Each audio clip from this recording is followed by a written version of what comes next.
So the second component of the role of teachers in this training program is around teachers' trauma and self-care. It's important to remember that teachers are actually affected by disasters and trauma as well.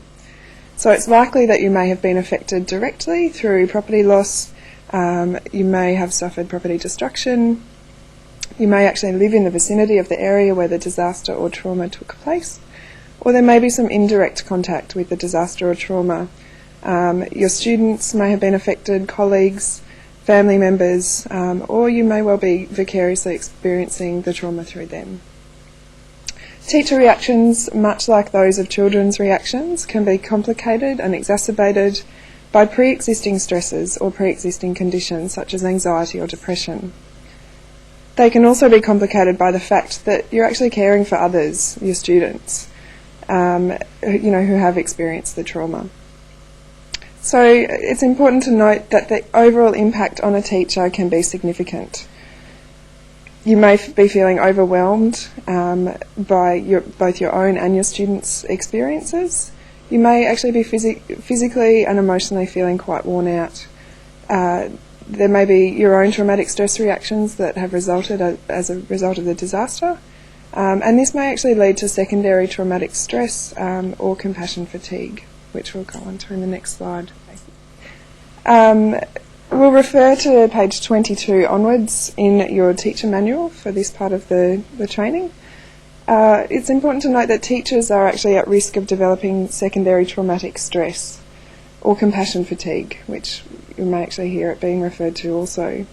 This is when your own traumatic stress reactions actually interfere or interact with your students' experiences of the trauma or disaster, and they start to become problematic for yourselves as teachers. This can actually make it quite difficult for you to do your job and to manage your students effectively. You should be on the lookout for signs such as decreased concentration and attention, increased irritability or agitation, both with your students, perhaps with family, outside of school, or with your friends. You may find that you're finding it difficult planning classroom activities, lessons, or maintaining routines which you may have had no trouble with previous to the disaster or trauma. There may be feelings of feeling numb or detached. It could be also intense feelings, intrusive thoughts or dreams about a student's trauma that don't actually reduce over time. There may be ongoing symptoms, and it's very important that early identification and intervention are extremely important if you are noticing some of these signs. Teacher distress and traumatic stress reactions are possible, and it's not a sign of weakness. It's simply the cost of caring for and helping others. We know that teachers who look after themselves are far better able to manage their students. Teaching can be a particularly stressful job at the best of times, and taking care of yourself as a teacher is very important. It's particularly important when there's ongoing stresses related to a natural disaster or trauma, and the difficulties experienced by your students. We know that teachers who look after themselves are better able to manage their students. When you look after yourselves and learn how to manage your own stress reactions, you can manage your emotional reactions and take care of yourselves both in mind and in body. You're generally able to remain calm when reacting to students who are showing difficult or problematic behaviours in the classroom. Teacher self-care incorporates several components. It incorporates identifying your own stress, managing your stress levels and emotional reactions, and using helpful coping strategies. The key point to this really is that teachers who care for their physical, social and emotional health are far better able to manage students in the classroom and enjoy your job. We'll just do a quick brainstorming activity and take 5 minutes out at this time to do this. I'd just like you to think about how you would normally take care of yourself in a stressful situation. Think also particularly about whether those particular strategies would be useful in a post-disaster or post-traumatic environment. So if we can take 5 minutes to have a think about that, it might be useful to have just a discussion amongst your colleagues and take some notes in your book.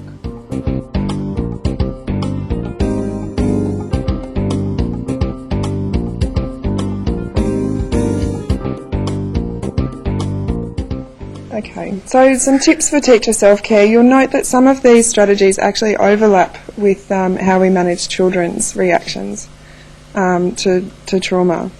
What this indicates really is that it is just as important for you as a teacher to be able to manage your own stress reactions as it is for us to be able to try to assist children manage theirs. So that's key, point number one, monitor your own reactions, emotions and need. We encourage by all means to seek help for trauma related to stress. We'll find that help may be in person with a professional. There may be some online assistance that may be of help, and there's some space for that shortly that we'll go through some recommended online avenues that you can take. Finding a support system, whether that be within the school, outside of the school, with family, with friends, or it may be again with a professional. So maintaining a structured classroom environment is very important. Being prepared and planning ahead. Scheduling your own relaxation and quiet time. As much as we would encourage that for students as well, it's important that teachers take the time out to do that. Using some positive coping strategies through the brainstorming activity. Hopefully you've come up with some of these strategies. If not, there may be a few different ones here that may be useful for you. Things like breathing techniques, in particular muscle relaxation or imagery, visual imagery relaxation. Using sort of challenging unhelpful thoughts that may cause distress. For example, the thought of I can't do this may be better replaced by something like, I'm doing the best that I can given the situation. So really just trying to challenge some of the unhelpful thoughts that may be occurring. Using helpful and realistic thoughts and coping statements instead. Looking for self-help resources such as websites and books, and we will give you some examples of those. Maintaining a healthy lifestyle, and that includes sleeping well, eating well, exercising, and really looking after yourself, both in body and mind. Making time for yourself, your family and friends. And we'd really encourage you to actively schedule that time in. Often it's easy to overlook it and think, I can do that next week or next month. We find that, if you actually schedule in a particular date and a time to do that activity, you're more likely to stick to it.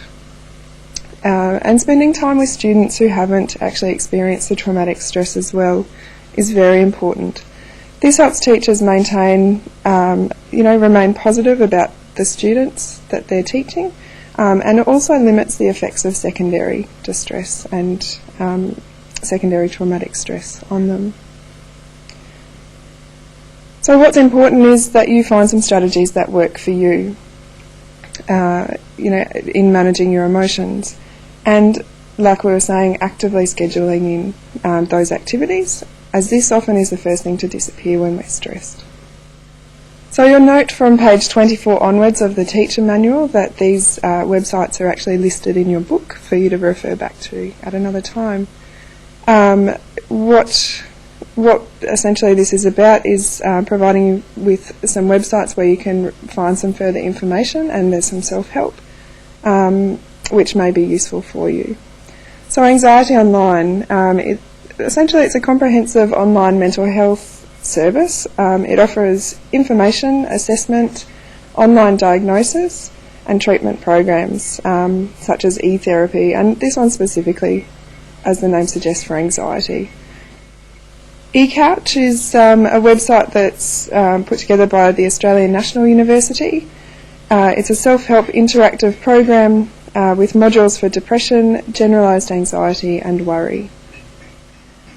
Mood Gym also is put together by the Australian National University. It's an interactive web program designed to prevent and decrease particularly depressive symptoms.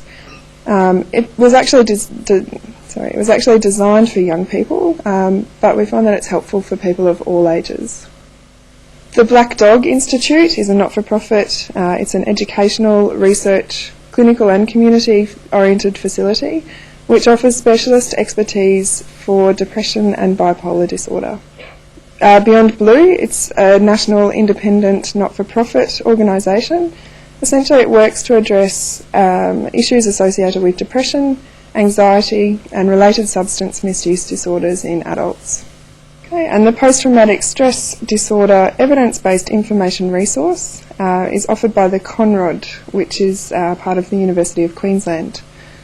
The PTSD Evidence-Based Information Resource provides evidence-based information to the general public and also to healthcare professionals about post-traumatic stress disorder and its management.